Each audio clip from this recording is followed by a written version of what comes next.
Thanks. The broadcast is now starting. All attendees are in listen-only mode. Welcome to today's Goal Group webinar with your host, Willie Miranda. Hey, good afternoon, everyone. Thank you very much for being on today's call. Great call for you today. Got some great information and some great ideas and successes and challenges that I shared with my agents, and they share with me on what's working for them. Currently, our marketplace right now has been pretty active.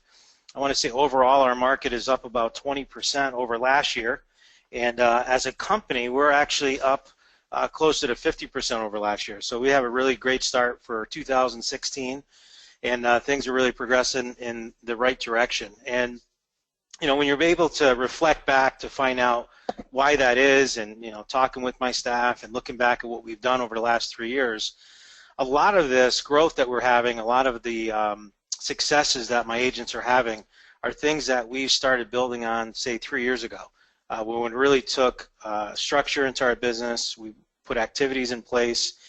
We activated a lot more lead generation pillars for us to lean on.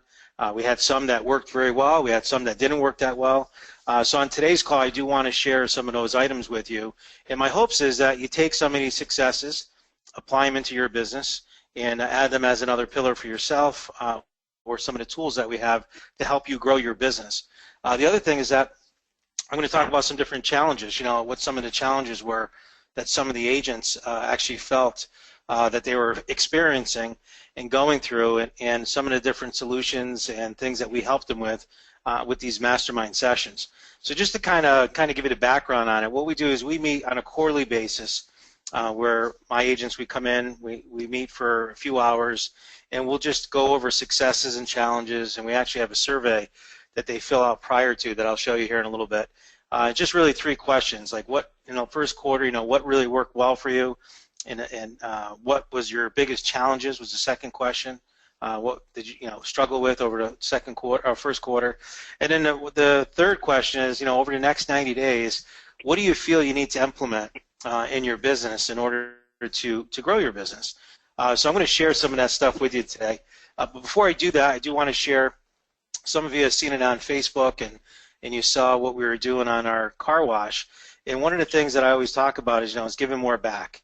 And let me just close this Outlook window here.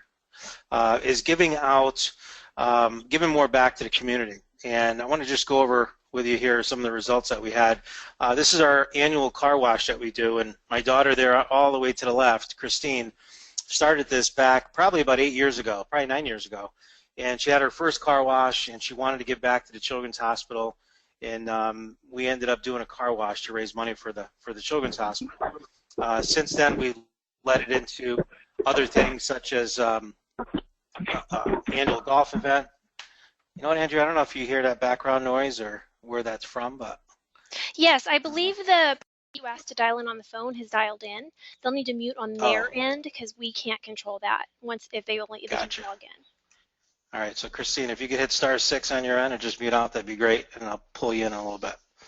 Okay, so the car wash is something that's been great, and we've been doing every year. But you know, the first year that we did it, the goal was to raise $500, and each and every year since then, I mean, we've done it rain or shine, and we've raised up to $1,000 at this event, which goes towards the main proceeds that we raised with the golf tournament. So this past year, we decided, you know, again, doing some planning and how can we make this better. We got some more people involved, and I'm going to show you what we did on here, because some of you may want to do this. Some of you, you know, may want to do some type of charity or give back to your community, and this is something that is a great team building activity. It's something that's awesome for the community, and again, you know, just get you guys out there feeling good about what you're doing and getting to help donate and give back to a great cause. These are just some pictures here. We have 2 offices. So this is our Rotterdam office. As you can see, got a nice busy street. That's kids out there, signs out there. Come join the car wash. There's some certificates here that they gave out prior to, some vouchers. This is one of the offices here. And then we had these signs out here that we put out well before the car wash, letting people know. But basically what we did is this year, what we did different to raise, as you can see already at the bottom, I'm already giving it away, but we raised $2,300 this year. It's a big difference in the $550 that we raised last year.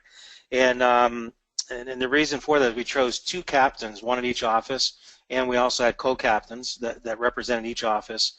And we just made it more like a competition, like almost like an apprentice type competition. And if you go to my Facebook at Miranda Real Estate Group, you can see a video that my brother put together, kind of coming into the boardroom and talking to them as how they did this and what they did to raise money for the Children's Hospital and why their success, their car wash was such a success. They did a great job with it, and it's on Miranda Real Estate Group on Facebook, so you can take a look at that video. But he just talked about different things that they did. So, they created flyers for each office. They created those vouchers that I showed you on the last page here in the middle, where they actually got out in the community and started selling these vouchers for $5 to raise money for the Children's Hospital. That was great.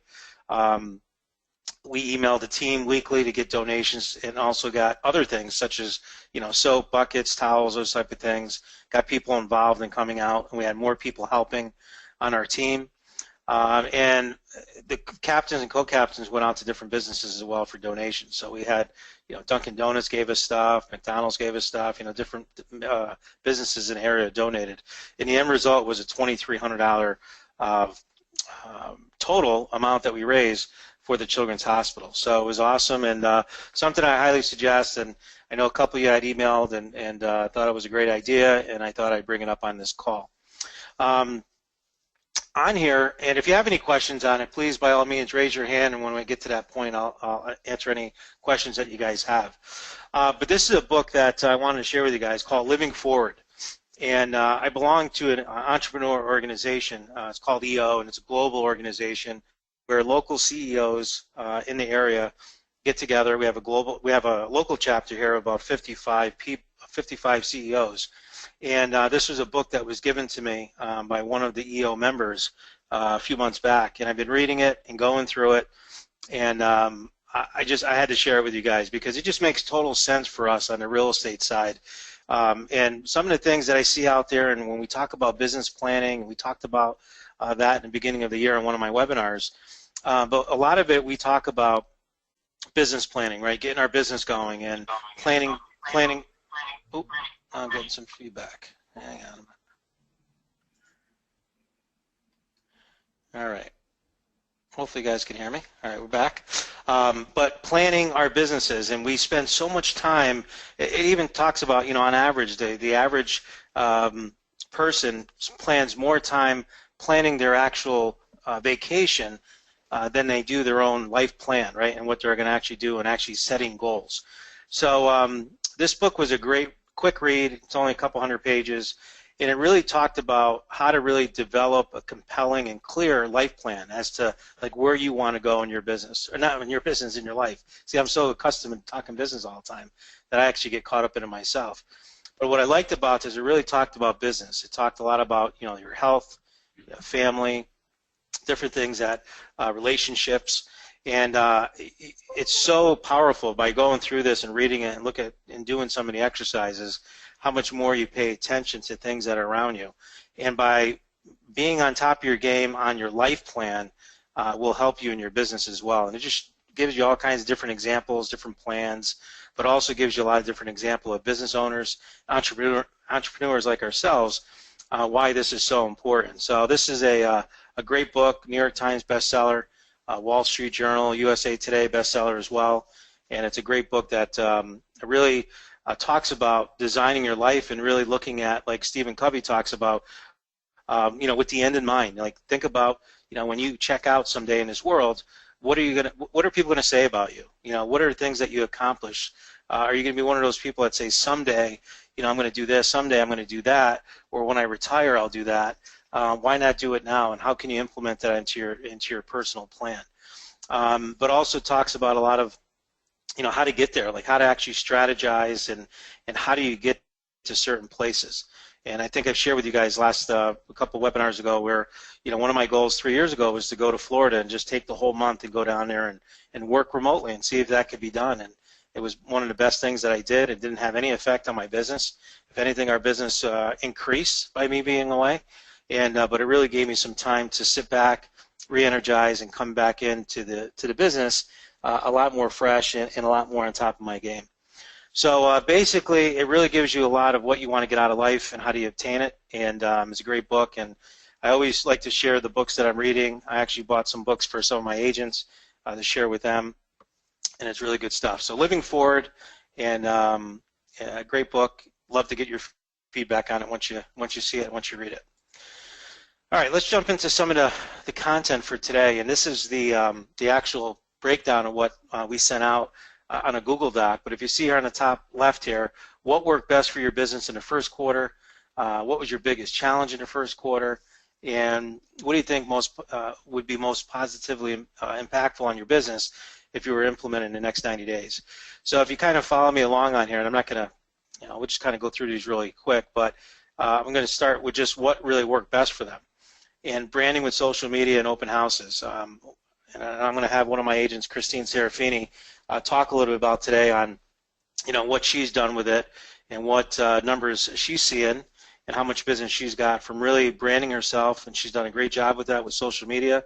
And she's implemented and used that branding in marketing into her open houses. And she's just, had a tremendous amount of success this year and continues to have more and more business in the pipeline from that.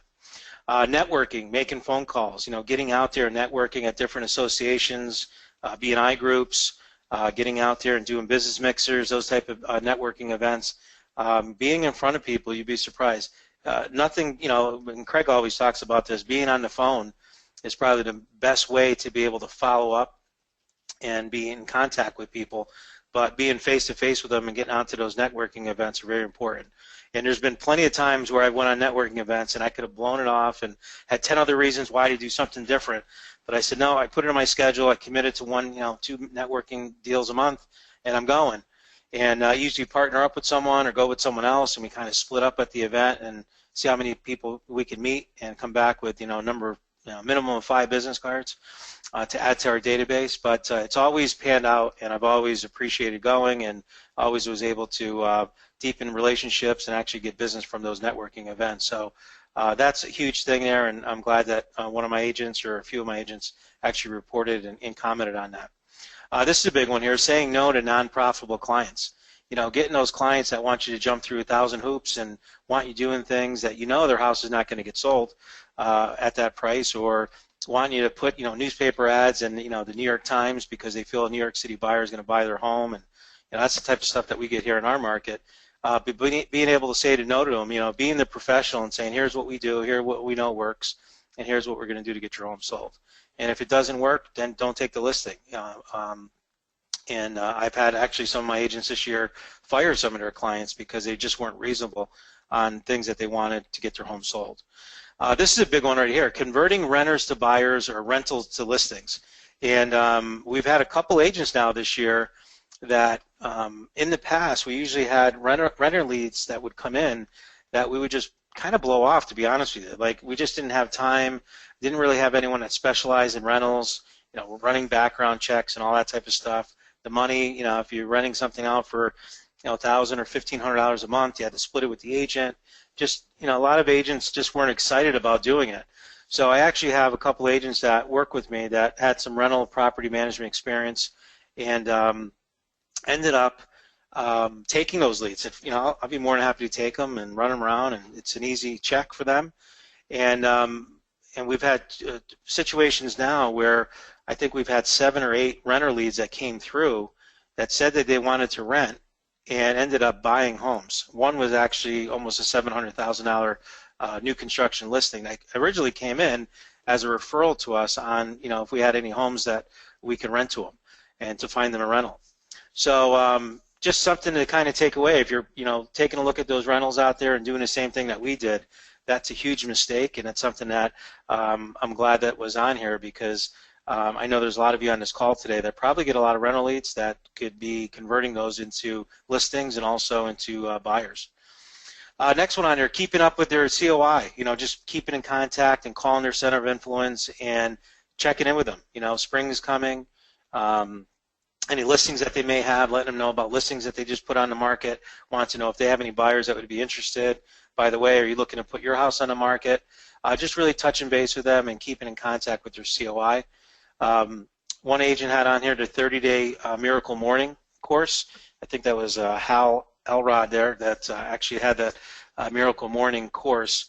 Was 30 days, and she got up every day. And the big thing with that that my agent shared and expressed was that it forced her to get up at a certain time every day, and she had a ritual. You know, she would get her cup of coffee, she would read for a half hour, she would do, you know, certain things, activity-based, make personal notes, do her phone calls, but she did it every day, first thing in the morning, got it out of the way, and that made a huge difference on her doing that versus getting up, being stressed out, not having a planned day ahead of her, and just doing what she thought she had to do, which was answer her phone and whatever fires came to her that day is what she did. So she was purposeful about actually writing out her day and getting up every day and getting on a routine. And we'll talk about that on time management and a couple ideas here that some of the agents struggle with as well. But that's one that we would highly recommend. COI referrals again. This is here, making a to-do list really helped this person prioritize, making sure that they were getting out personal notes to people that they met, and just following up with clients and friends and referrals. And the next couple you'll see referrals.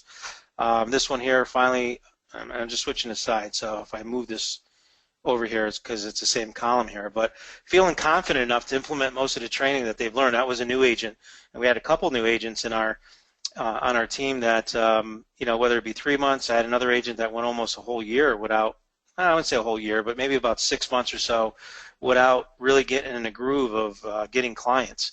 And now that she's in that groove and has more confidence, she's doing very, very well. But again, calls and texts, getting out there, communicating with them, engaging into the training that we do. We do a lot of training here at our office, social media. Again, referrals again on there, and then friends, colleagues, and different people, and earning their business. So as you can see, the general consensus on here is, working with referrals, keeping in contact, making those phone calls, doing the networking, and then not socializing, but branding himself on social media. Social media too, and it was funny, I went to an event 2 weeks ago down in New York City, and he talked about social media, and the whole thing with social media, the guy was pretty much straight to the point. It was built to be a distraction, and it's what's becoming a distraction where people can go on there. You can't just go on there and look at one thing, right? It's not like just going on there and checking your email. All of a sudden you start going into people's posts, and then you start going into their personal files, and then by the time you're half hour into it. And if you multiply a half hour a day times 5 days a week, monthly, yearly, it's a lot of time. So we don't want to use it that way, especially during the day. I mean, you want to use social media to your advantage, but use it as a marketing tool to get your name out there in front of a lot of people, but also use it as really a tool to follow up on the people in your database. See what they're doing and get engaged with what they're doing. Send them a personal note. Congratulate them on, a recent graduation that you just saw they posted on their kid, or whatever the situation may be. Look for selling opportunities or different ways that you can help them in whatever time of their life they're going through, and use that from that perspective. But don't use it just to waste time and be more of a deflection of what you're doing in your day. Hang on a minute. Switch back. So those are some of the successes. Some of the challenges, again, just going through these quick because I want to get through a lot of these things a lot quicker here. Database management, day-to-day follow-up. Some people are still struggling with just being in that database every day. And the solution kind of going around the room is that, we brush our teeth every day. Hopefully everyone brushes your teeth every day. You need to be on your database every day. You need to be on there, taking a look at what your to-dos are for the day. Just make it a habit first thing in the morning to get on there, put your schedule in your database, put everyone that you met the prior day, and then have your follow-ups in there as well. Print that sheet out and get on the phone and start making those calls first thing in the morning. This person had a challenge with health, unfortunately, but is doing better now. We had some follow-up and organizing. Some people feel like they're always getting organized, right? So anyone on this call feel that way, where you're always feeling like you're getting organized and never get caught up? Well, that's exactly what this person felt. And after talking to that person, they just didn't have a system. They didn't have any way of really having a system of follow-up, and I'm going to share with you a couple things on what we do with that. Clients, keeping clients in, keeping them as a point of criteria and just keeping them on where they need to be at certain points in the transaction. And let's face it, sometimes it's hard to keep those clients on a straight and narrow. Working with emotional clients, being able to go in and, we should have psychology degrees, half of us that deal with some of these clients that we deal with. But how do you work with the emotional client? And let's face it, selling their home is a very emotional transaction for them, but for us it's business. So if you know how to go in there and how to handle that, you can make tons of money, tons of sales by being able to deal with the emotional client. And what we train and we've learned through the Quantum Leap system over the years is that the DISC personality test definitely comes in handy when dealing with those type of people. I was on a listing appointment this afternoon where it's a divorce situation, a couple sitting there.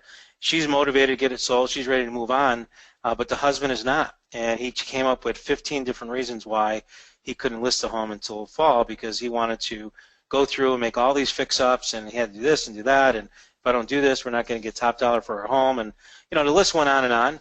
But I knew right away, and I could read right through it, that this guy's not signing anything today, and he's set on staying here until the fall. So, I was able to handle that, being able to use, a lot of things that we say here, that working with that emotional client, gave him all the information that he needed at that point, and I'll end up getting a listing, but it's going to take a little bit of time. Some agents will go in there and be like, here, sign here, let's get this thing on the market, and really push it, turn off the actual seller, and lose that, and lose the sale. So you got to be able to use that. So basically on DISC personality testing, the more and more you study that, the more you learn that and how people are going to react, the better you'll be at closing sales. Lead generating. Getting people to list their house at marketable prices, right? We've heard that 100 times before, and that's a whole other call on how to price homes right and how to get them to that. And then here, just really dictating time to work on their top producer, on their database, and on their current transactions. They just feel they don't have enough time. They're just inundated with everything that's going on. Negotiations, inspections, time blocking, time management. This person unfortunately had lost a friend and had a lot of different things going on that really kept them, every time they get back on their feet, something else would happen, a tragedy would happen, or a loss of a loved one, that type of thing. And this person had a tough year and just needed a time out for a few months, and is now back on their feet and doing very well. This person, learning the technology is part of real estate. And one of the pieces that we talk with that in our training is that technology is going to be here, and it's changing very quickly. And if you plan on being in this business over the next 5, 10, 15, 20 years, you better jump on the bandwagon, because things are changing, and technology is just there to leverage yourself, and your clients are going to expect it, and you need to learn it. So if you need to take a class on it, or you need to go to those training classes, you need to get there. And it's very, when I talk to agents all around the country, we have the same problem here, is that we'll set up these classes, or we'll have these different things that they can attend, and you'll only have maybe 20, 30% of the people show to that, because they just don't feel that they need it. And it's so important that you get as much training as you can. And this, again, here's another one, balancing, family, medical issues, business. This one, getting out of bed in the morning. I don't know if that's a joke or not, but could be truthful. Keeping deals together. I don't know about you guys, but sometimes we get a lot of inspection issue, appraisal issues. Keeping deals together can be challenging, but definitely can be overcome. And then wasting time with clients who don't want to move, or just not motivated to get to get their home listed. And this one here, staying consistent, and that's a big one right there. Staying consistent, putting together a plan that you want to stick to on a daily basis. Even if you stuck to it 80% of the time, you're going to see a tremendous growth in your business by just doing those activities 80% of the time. But if you could stay, 90 or 100%, you're golden. So those are some of the first quarter, what worked best, biggest challenges, and then we'll get into the 90-day period here on what they're doing here. But let me talk about some of the successes and go back to the top 3 successes that we saw from a lot of the agents that attended this event. And the first one was branding with open houses and social media. And this is something that we put postcards together. We do online, offline printing, and send out newsletters. We do classified ads or editorial ads. But it just seems that with the social media, there's also a whole other look on that with video and with different ad displays and things that you can do, and really starting to build up that database is really what you're doing.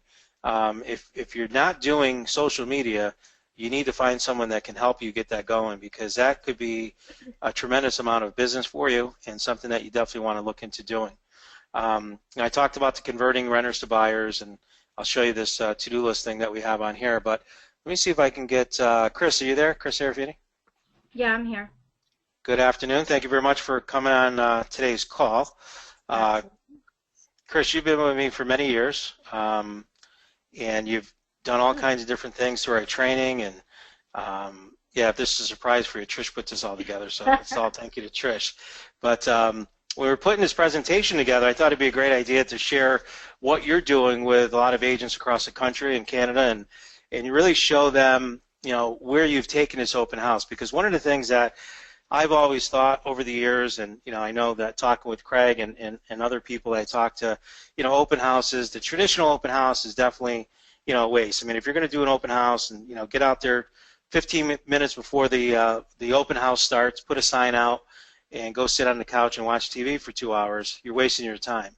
But if you can present it more of a mega open house, or really market your home using, you know, newspaper ads, signage, balloons, social media, Facebook, those type of things, and really make it an event, that makes a huge difference on the outcome, because you're going to generate a lot more traffic. It's different than everyone else's open house, and you're really driving more and more people to it. And eventually what happens is you're driving people that would not normally come into it just on a sign or looking in the paper, but they saw it because of, you know, looked interesting and looked different, and I got to go check it out. So maybe you could just give us a little insight on what you do on doing this, and how you do the whole Facebook and tagging and that type of stuff that you could share with some of our callers. Sure, absolutely. I guess on Mondays, when I do decide that I'm having an open house, I have just a little checklist for myself in regards to social media, what I'm exactly going to do to brand and market the open house for the week. And like Willie said, it's just not showing up on Sunday from the time 1 to 3 or whatever your time slot is, and trying to sell that house. An open house is a great way to take a full week of branding yourself as a realtor with inventory, and that you're there for anyone's home buying or home selling needs. So what I've done is I've made just a little short list. Social media, Facebook is definitely my #1 source, but I also use other things like Twitter, LinkedIn, New York State, MLS, so I have a couple other things. But specific to Facebook, as what's shown right here, on the left-hand side is an open house that someone was hosting for me, because I had 2 on the same day at the same time last week, and all I did was brand that. I placed the signs, I placed the balloons. No one knows that I did it, but it is, you know, some added value of marketing. And just said, all set, here we go. We're open from 1 to 3 today. A couple pictures of the signs, and immediately got that out there at 11:20 in the morning, and just to drive any, you know, anybody that's looking on social media for anything going on for that day. So that definitely helped. On the right-hand side, I post on my business page, and I would suggest everyone, if you do have a Facebook personal page, to create that Facebook business page. I think that's really important. I do have Christine Serafini, Real Estate Salesperson, Miranda Real Estate Group, is my business page. And so what I do is I post on that business page when I get there. When I get to the open house, I get all set up. So I've done this all through the week with different things about the house and the listing and information about the home for sale. But when I check into the open house, I literally go from my business page, I check in to my personal page and say, hey, here I am, valuable information. I have, you know, both buying and selling information here. I have financial information. I have a checklist. I have surveys all set up. I have water, you know, some flowers add nicely for the staging. But here I am. Chris Serafini is a realtor. She's doing business as a realtor. She has an open house. Not only am I promoting and marketing the home that I have open, but I'm branding myself. It's an opportunity for me to brand myself. You know, everyone, some agents keep personal and business separate.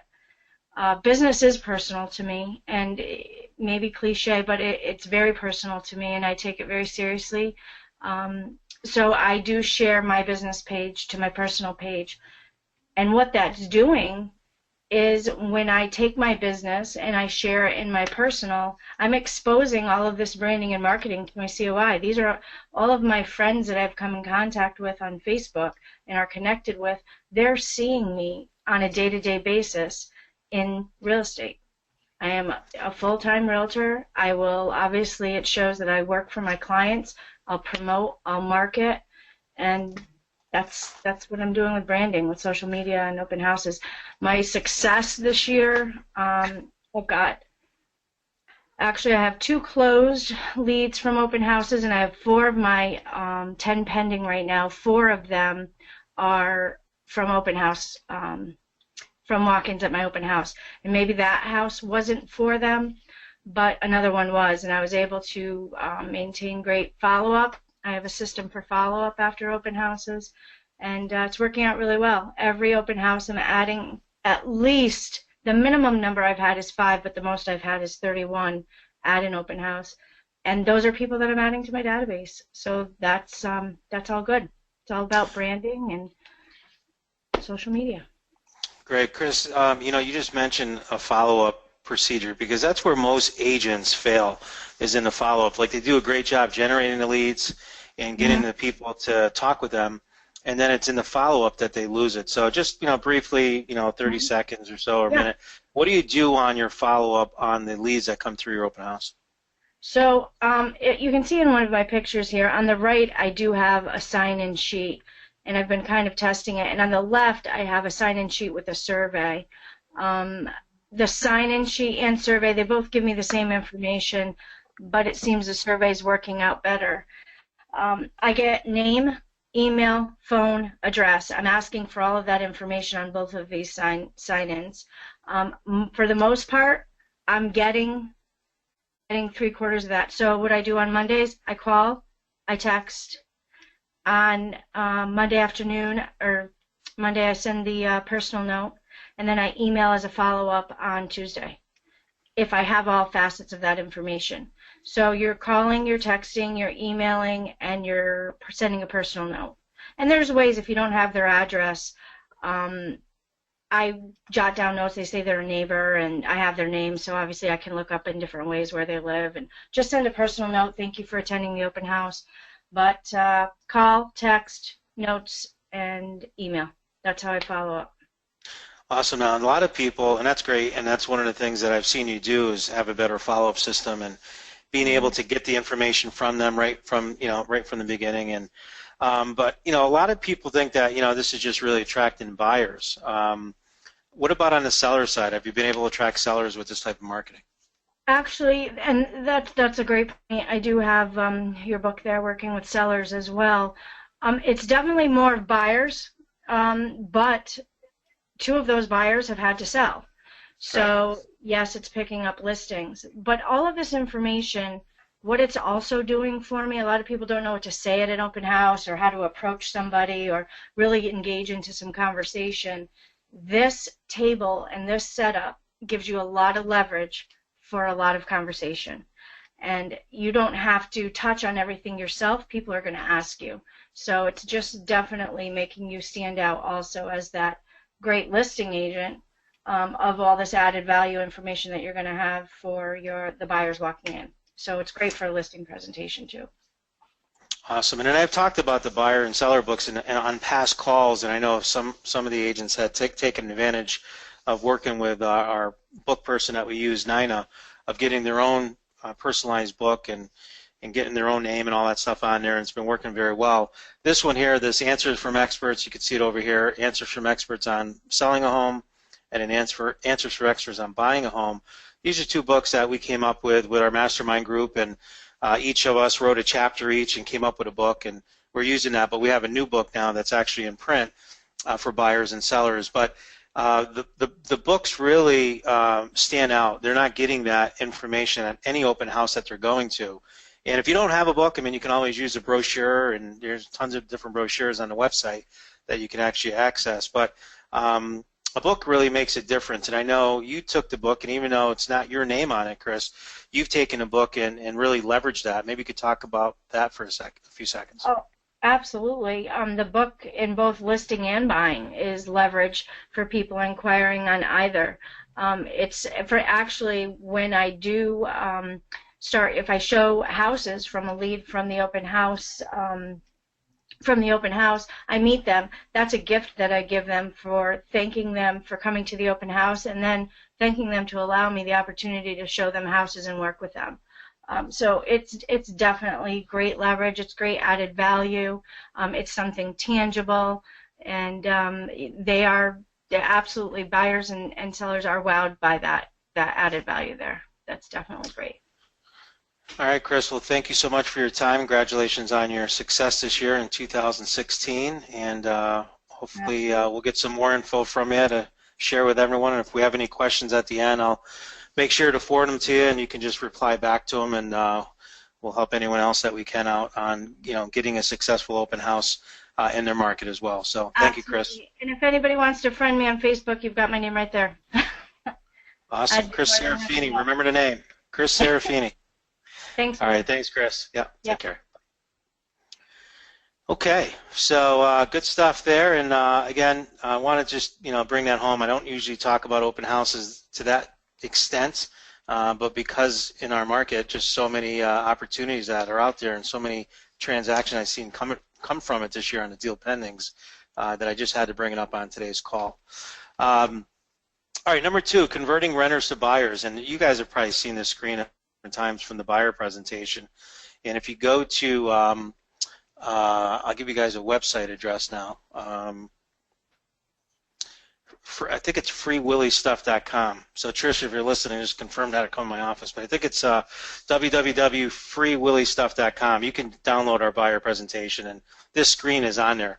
And for those of you that are in, the different levels in coaching, you received this actual presentation, and you've seen the screen before and hopefully used it.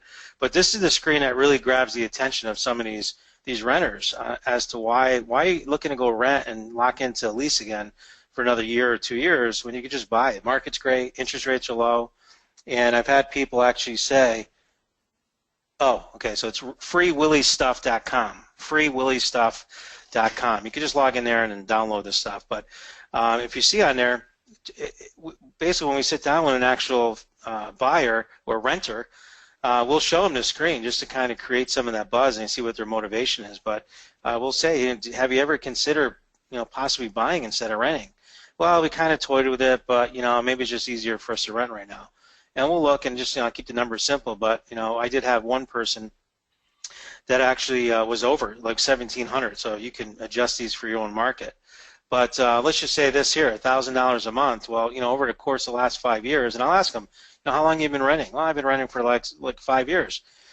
Do you realize that you spent $60,000 so far in rent, right, and paying your landlord's mortgage down, where that money could have been towards, or a good chunk of that money could have been towards your own equity in your own home. And it gets even worse as you go up. $1,500. I mean, it's $90,000, right, at $1,500 a month over 5 years. Even 1 year, $20,000 just thrown out the window in rent.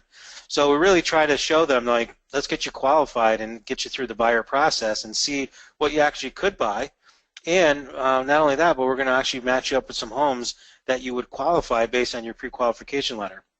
And let's look at both. Let's look at renters and rentals out there, and then let's look at some of the resale properties that we could actually buy as well. And when we do that and show them side by side, it actually makes them a non-buyer, a non-buyer at the time to wanting to, like, what, I could probably do this. And we show them the FHA, and we show them some of the different things that they can do with seller concessions, and it's made a big difference of us converting these renters over to buyers. So wanted to point that out, but this is the one tool that we actually use to really spell out the difference between wasting rent on someone else's home when it could be onto theirs. To-do sheets, you saw that, organization. So many agents are just scrambled every day to get up. They don't know what they're doing. This is a tool that I've always given out in my training, and if you could download this off that freewillystuff.com website as well. But I put on here my daily to-dos, right? Everything I'm going to do, and this is done the night before. So I know the next day when I get up, I'm not making this up, that day. That day's too late already. I want this the night before because I already want my subconscious mind thinking about what I need to accomplish the next day and what my day is going to look like. And I'll put on there usually, 6, 7 top priorities for the day of what needs to get done, and it gets listed on those lines. I also put on there some personal to-dos. Maybe it's going to the bank or going to a dry cleaner or, making a personal phone call to someone, a friend or family member. I'll put those on there as well because I want to make sure that I get that in and it's in front of me, that it gets done. It's important for me to get it done that day. Other business to-dos and calls, these are things that may come up during the day. I'll write down, like if I get those first 6 or 7 done, then I can start playing around over here. But not until these are done here on the left side do I go into this right side with other to-dos and calls. And then on the bottom is just, let me go back to that. The bottom here is just my time blocking and appointments. And notice it says not just appointments, it says time block and appointments, and there's a reason for that. The time block is that I want to be able to time block things in my schedule, and if I showed you an example one on here, on there I might have 5:30 to 6:30 might be, going and working out at the gym. When I get back, half hour reading. I love to read first thing in the morning, and I got, you saw the book that I'm reading right now, and there's been a couple of books that I've shared with you guys in the past. But usually I do 10 to 15 pages in the morning, and that's when I get it done. Grab, a tea. I don't drink coffee, but I'll grab a tea and sit down. It's quiet that time of the morning, and I'm able to actually go through that, and that's the best time I'm able to absorb that information.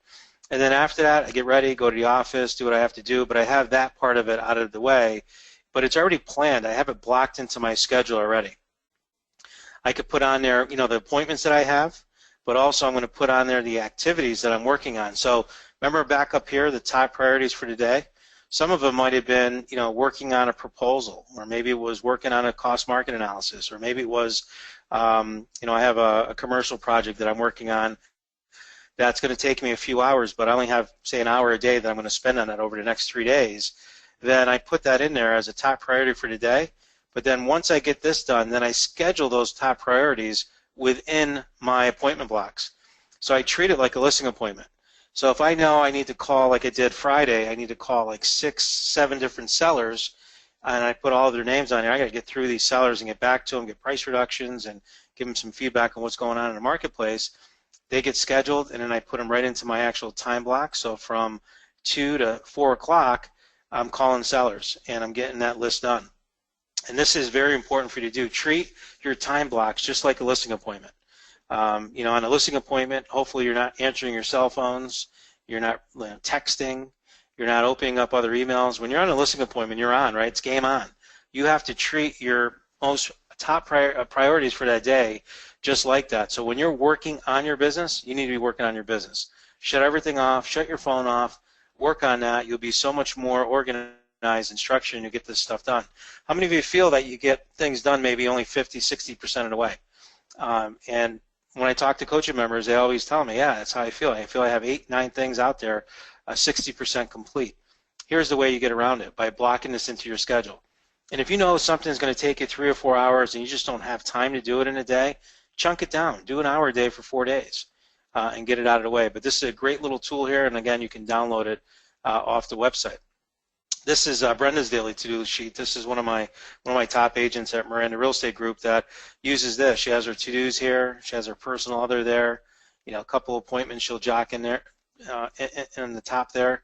Who she sent a personal note out to, or who she needs to send a personal note out to.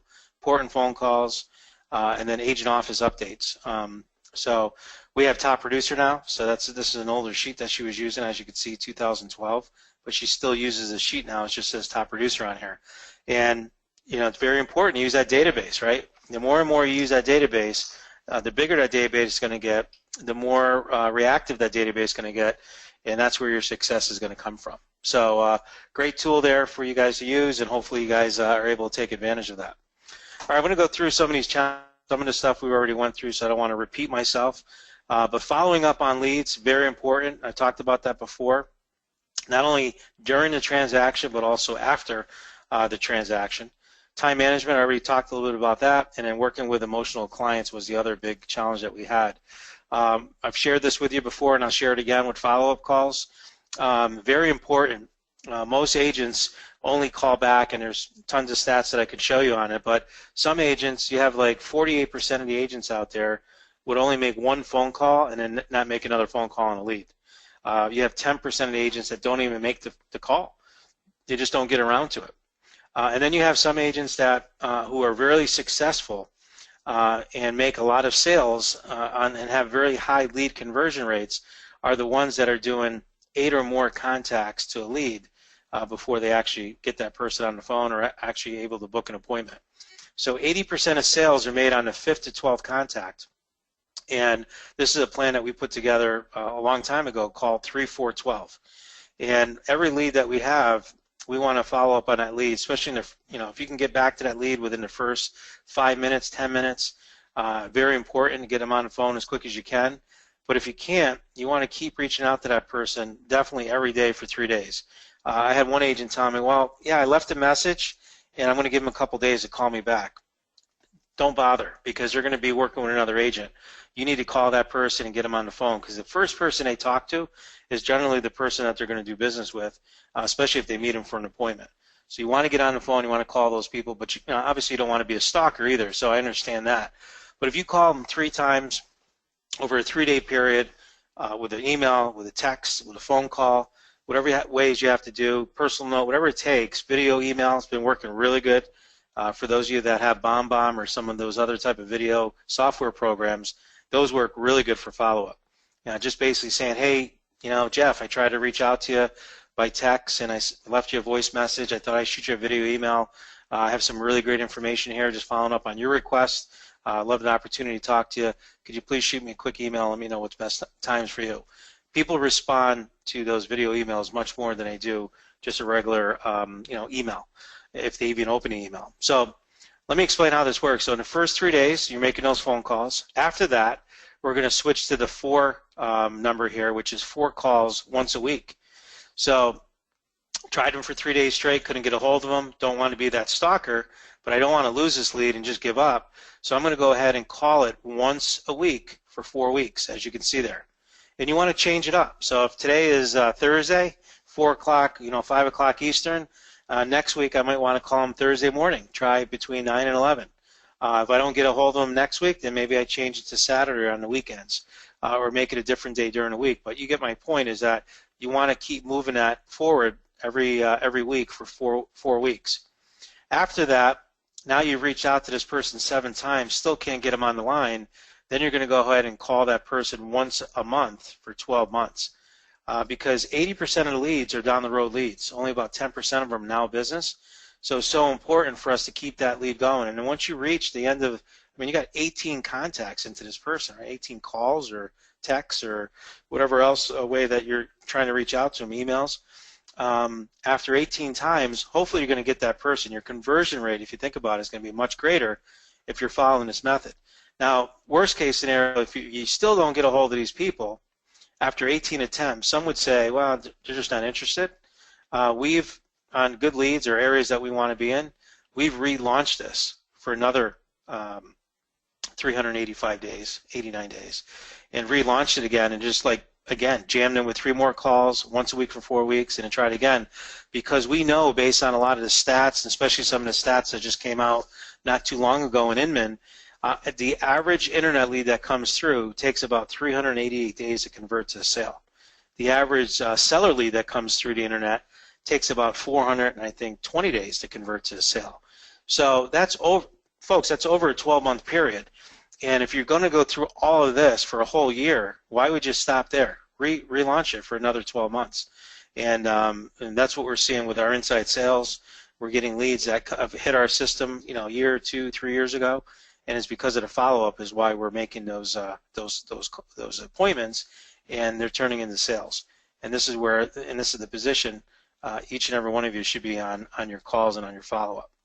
So any questions on that? Just go ahead and raise your hand. I'd be more than happy to address that. And I'm going to go and share with you guys this follow-up COI plan after every transaction. We talk about the career agent versus transactional. This is huge. After every closing, you should be calling your buyer the day after and just finding out how was the new home, how'd you sleep last night, how was it in your new home, your first night, and just get some feedback from them. And 90% of the time is positive. They love it.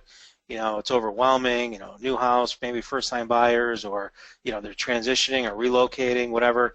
It's a quick 5-minute phone call if that. But every once in a while, you'll have someone that's upset, or something happened, or they're missing something, or whatever situation may be. I've given a story in the past about my locksmith that I won't get into today, but the keys weren't in the house, so I had my locksmith come over and we took care of it, and it led into 3 more referrals by doing that. But I would never have gotten that lead, or that didn't know about that problem without making that phone call the day after closing. Sending him a personal note. If I gave him a vendor referral, like a mason, like I gave out a mason today, then I could follow up 7 days from now and find out if that mason followed up with them, are they scheduled, and then at 30 days I'll call again and find out how'd that mason do. I want to give him more business in the future. I want to make sure that he took care of you, how things go. Great, okay, good. I sent a personal note, again, thanking them for their business, their relationship, and if they know of anyone else looking to buy or sell, I'm their person, I'm their guy. And then every year on their anniversary date, or even their anniversary week, it doesn't have to be the exact day, because sometimes you might get inundated or have too many over the years, but just, making it even that month if you wanted to, just say, hey, can you believe it?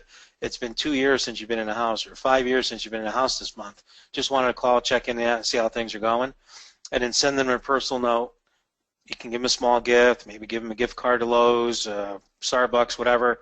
But again, we send out also the RPR to them, which gives them property value on their property. So I let them know, hey, I just want to send this out to you. We do it for all of our customers free of charge. Gives you an idea of what's going on in the market, what's going on around you. And if you know of anyone else that would benefit from this type of report, anyone that you know that might be looking to buy or sell, I'd be more than happy to help them. And that's turned into some referrals. Again, top of mind, giving them great value, and it's the whole law of reciprocity. You gave me something of value, I'm giving you something back in return, which is a referral.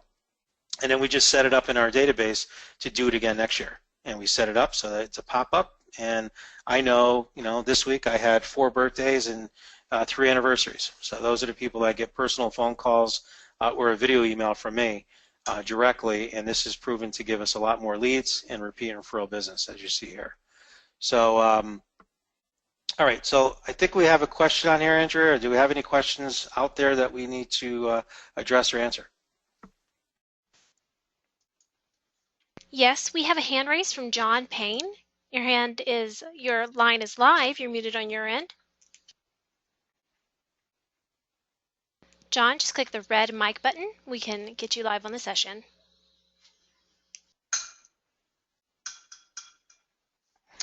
And no luck with that. Well, okay.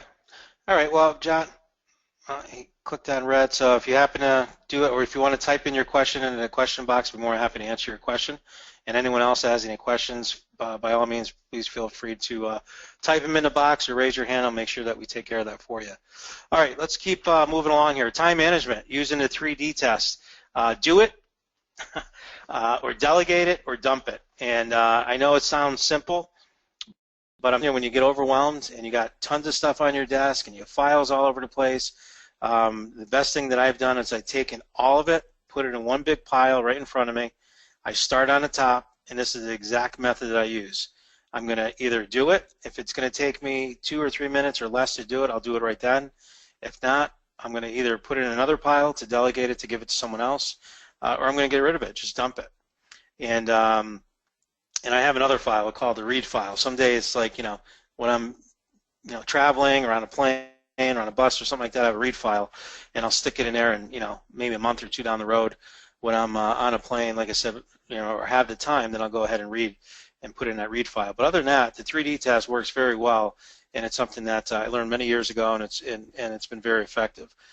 Time blocking, finishing up your week before it begins, right? We talked about that earlier, and what I mean by that is on Sunday evenings, I always plan my week with my wife, so I have all my personal, my family, my kids' sports, all that stuff is in there on Sunday night, and a lot of times we'll go out 2 weeks in advance, so that that's why I don't miss their games. I don't miss tonight I have my daughter's confirmation.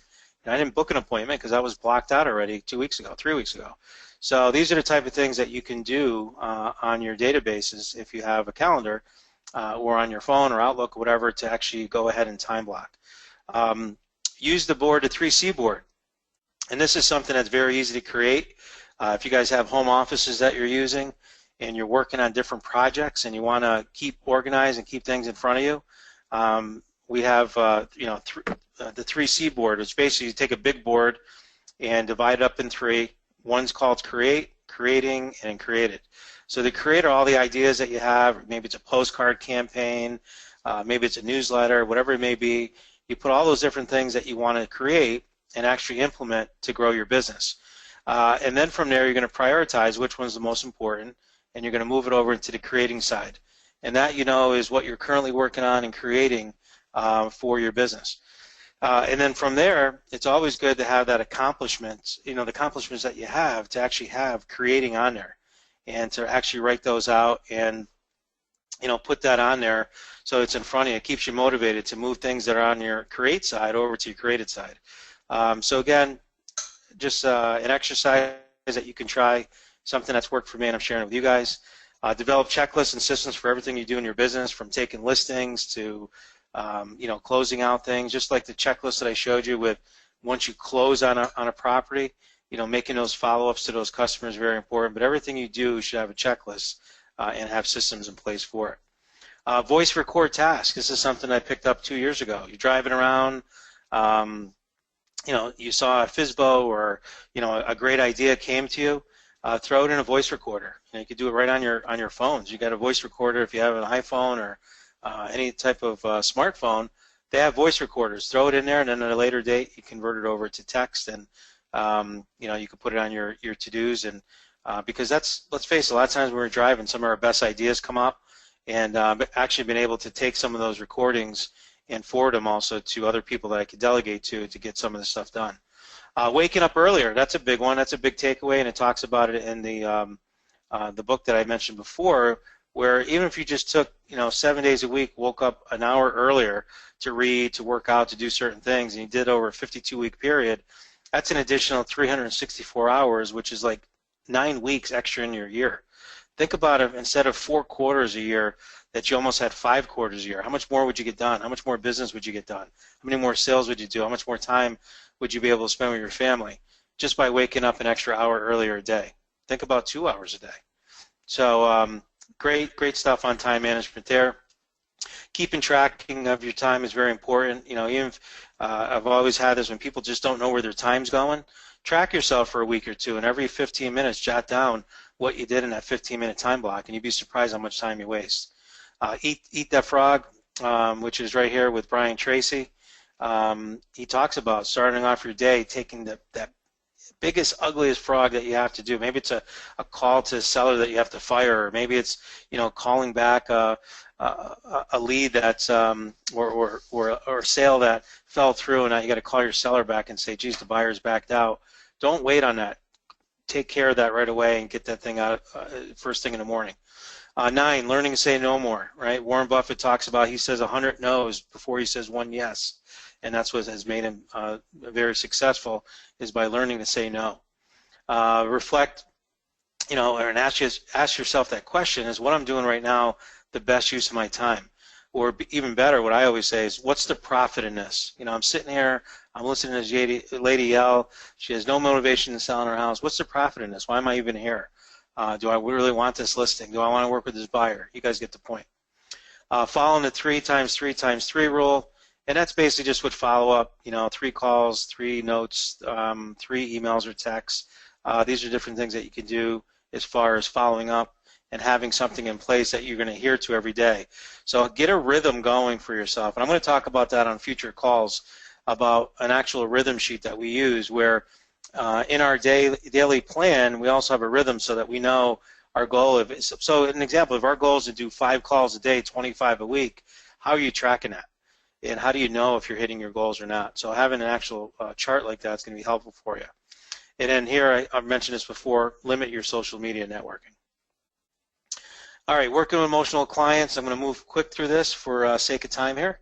But working with emotional clients, very important. 3 out of 4 sales pitches are out there are misguided, and the reason for it, and psychologists say that the average person has their own sales style and sometimes don't adjust, and the wrong sales approach is going to come out on those calls.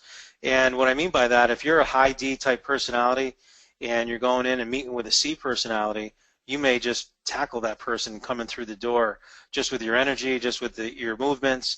Let me sit at the table, let me do this, let me do that, and they're like, whoa, buddy, or you know, what are you doing, right? And you're going to turn that seller off or turn that buyer off if you don't know how to adjust to that. So on the bottom here, we talk about this personality, right?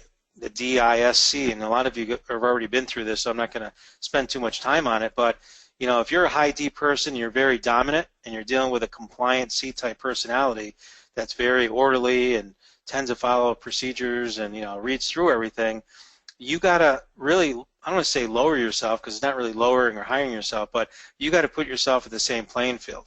You got to back it off a little bit. If you're a high D, listen to that C, take the time to give them information that they want, or you're going to lose them.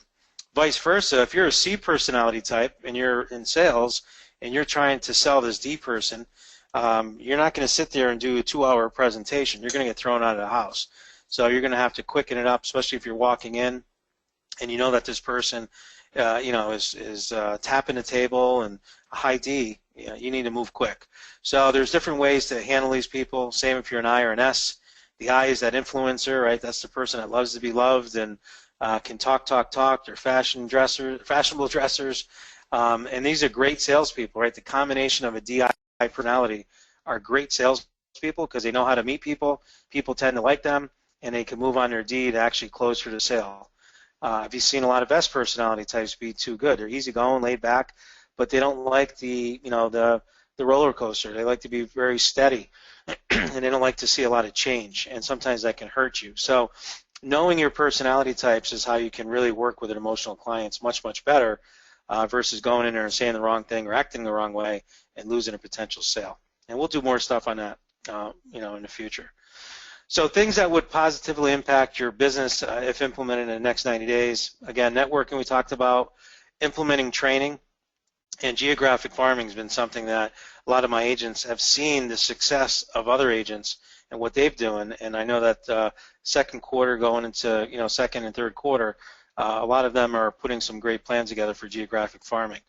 This is one of our networking events that we did with business owners that are in our vendor list. We had about, I think, 75, 80 people, vendors come to an event where we've had them come, exchange business cards, and we're going to be doing this again next month, and just talking to them about the different ways that they could grow their business and how we're going to refer them business and vice versa. We want their referrals and how it works. And being on our referral program doesn't cost them anything, but it's a privilege. It's not a right.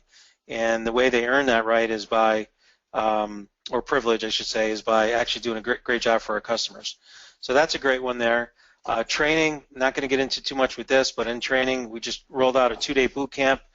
We did a mastermind event last week, so we've been doing a lot of training, but normally we do our Monday mastermind calls for a half hour where we'll talk sales ideas, we'll talk about success and challenges every week. And the reason why I'm bringing this up is because if you're a team leader or looking to grow a team, this is the type of stuff that you're going to want to do to build your team and to have them engaged in business throughout the week and help them build their business. Because here, you know, our motto is that, you know, we want to help agents build their business, their real estate business, within our business. And this is how we do it. Monday mastermind calls for a half hour. We have Tuesday trainings, which is 2-hour training on different, you know, aspects, and I'll show you an agenda of what we're working on here for the next 12 weeks. Wednesday we do training for new agents, but not only new agents, but also agents that just haven't seen something for a while. Maybe it was on DocuSigns, or like last week or yesterday, Christine did a great job volunteering to train for us on just working with URLs and how to drive traffic to your websites. Friday good news emails. You know, some of you have seen that, where every Friday I send out a good news video email talking about, you know, how many sales we had, who had sales, who didn't. I shouldn't say who didn't, but who had multiple sales, who had multiple checks, closings, who had a birthday, who had an anniversary.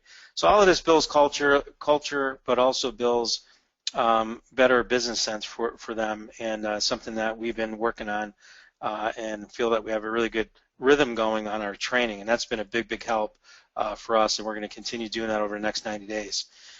Geographic farming, don't really have too much time to go into that today, but use newsletters, use postcards, get testimonials from your clients, and get it out there and start really dominating certain market areas. Geographic farming is something that has been around for years, and it still works. You just have to be consistent, get a message out there, always have a call to action on what you have, and you'll do fine. So we'll do more stuff on that also in the future. So I wanted to share, see if I can pull it up real quick. Here's the agenda that we have going on for, I don't know if I can pull it up here or not. Here it is. Table of contents for our playbook. We put it together this great playbook, and you know, letting agents, you know orientation-wise, you know, what our mission statement is, what our staff does, going over a lot of different guidelines that we have, their passwords and all that, and that's, you know, part of training.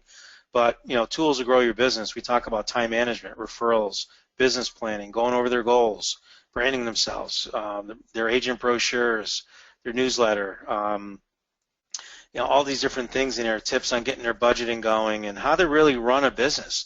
This is the type of stuff that we don't learn getting our licenses, and so many agents kind of put to the side, but it's so important, and it's one of the first classes that we do. Then we talk about lead generation. You know, how do you get lead generation? And, you know, we talk about different pillars and having a minimum of 4 pillars to do that, and break it down into, you know, the top producer or database, market leader training, the lead flow. Everything that we do is all around getting the lead, servicing that lead, following up on that lead, and eventually getting that lead to an appointment. Talk about sales, dispersonality testing, unique selling propositions. We talk about some different role play and open house, FSBOs, expireds. All these different things are very important, and we you know, train on that. Working with buyers from the time of going after them from lead generation, but more so getting face-to-face with them, doing a presentation, talk about home buyer seminars, how to do that, but just walking them through the whole process, getting them into the doing presentation and signing them up to sales contracts. You guys saw this close plan right at the end, you know, even right to that. So from taking that lead from initially when you meet with them right on to the close plan. And then talking about sellers, their scripts and dialogues and role playing for them and the 14-step process. And, you know, a lot of you have seen some of this stuff, what we do on how to price the listings right and how to prepare the listings. And, you know, so this kind of gives you an idea, a lot of the training that we do with our mega open houses and all the different checklists and systems that we have in here. And in technology, how to use DocuSigns, Dropbox, Zip Forms, Google Drive, scanning documents, Evernote. I mean, the list goes on and on. So there's just so much stuff on there. So there wasn't enough, you know, in 2 days to go over all this, but we did an overview. And now over the next 12 to 16 weeks, we're going to be breaking this down in our Tuesday training. So again, we'll share more of this stuff with you guys in the future. Hope a lot of this stuff was helpful for you today. And, you know, even if you just took one thing away from this call today, it was worth you being on today's call. And, you know, that's the other thing, too, taking the time. There's so many people that could be on this call today that weren't because something else they felt was more important. You guys took the time to be on this call. A lot of you have been on this call, you know, for over an hour, hopefully taking notes and taking down some great information. And I want to thank you for that, because you really, you know, are more of that career agent where you're green and growing and you're always seeking additional education. And that's really is going to help you be even more successful moving forward in your business. So if you'd like to get a copy of all these slides, you'd be more than happy, or Trish would be more than happy to email them to you. Her email is tlaux@mrgteam.com. You can send her an email. She'll get them to you by tomorrow, and you'll have those in your email. For those of you that were on our last call, we did change our email spam provider because we had a little bit of problems going on with our server. Most of you, I think, received them that wanted it, but if you didn't get it, please email tlaux again at mrgteam.com, and Trish will send that to you as well. So that's it. Unless we have any other questions, Andrea, how are we doing on questions? We just have one from Jack. You once stated a source for a vendor who will help us put a book selling buying together. Do you have that contact information? Yes. Her name is Nina Hirschberger, and if you would email Trish, Jack, she has the actual information that she could send you. And basically just information on getting your own buyer or seller book. So just let her know in the email that you want the slides, if you want today's slides, and also the information on the buyer or seller book, and she'll know what that is and she'll forward it out to you. Okay, that was it. Okay, awesome. Well, guys, thank you very much for coming on today's call. Have a great weekend, and we'll talk to you guys soon. Take care. Thank you very much. Bye-bye.